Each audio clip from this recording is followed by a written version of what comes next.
প্রকৃতি মানুষকে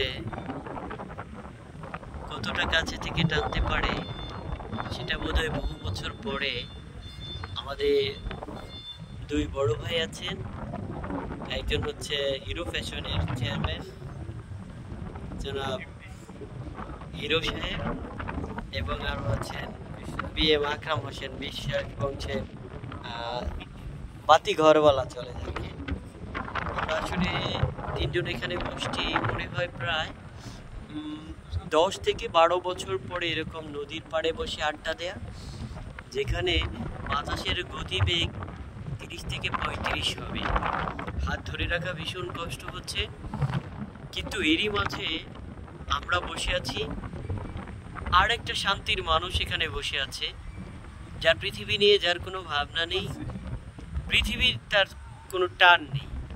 তিনি যেন অগাধ এক সম্ভাবনার দিকে এগিয়ে চলছেন। পৃথিবী এবং বেঁচে থাকা এবং সব কিছুর সমন্বয়েই তার শান্তির এই জায়গা।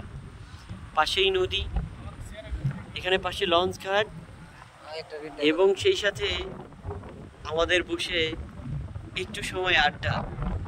আর সেই সাথে আরও রয়েছে ভাই।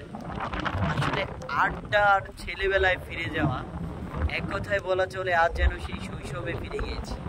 শৈশবে যখন নদীর পাড়ে সকাল থেকে সন্ধ্যা অবধি পর্যন্ত খেলাধুলা, গোসল, সেই কাপড়টা গায়ে শুকিয়ে ফেলা, এই যেন সেই শৈশবে আবার ফিরে যাওয়া।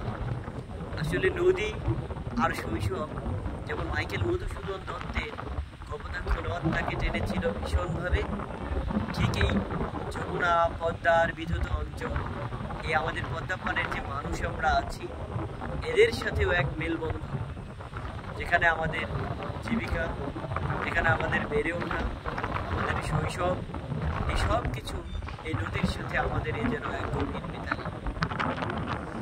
সবশেষে আমাদের আজকের এই সন্ধ্যায় যে আমাদের আজকের এই ছোট আড্ডা, এই আড্ডাটা সেই শৈশবেরই নামান্তর। শৈশব থেকে বারংবার ফিরে এসেছি, যে ফিরে আসা আমাদেরকে বারবার যেন সেই শৈশবকেই মনে করিয়ে দেয়। আসলে শৈশবটা আমাদেরই প্রাপ্য। শৈশব সবসময়ই সোনালি হয়। সবার জীবনে ফিরে আসুক সেই সোনালি শৈশব। সেই সাথে এগিয়ে যাক আমাদের এই পদ্মাপাড়ের মানুষ, এবং যাদের নদী এবং জীবনের সাথে যাদের গভীর সখ্যতা, গভীর মিতালি। ভালো থাক প্রকৃতি, ভালো থাক পদ্মা যমুনা, ভালো থাক পদ্মাপাড়ের মানুষ। সেই সাথে এগিয়ে যাক এদেশের অবহেলিত, নির্যাতিত মানুষের জীবনধারার জীবন গতিপথ। ধন্যবাদ।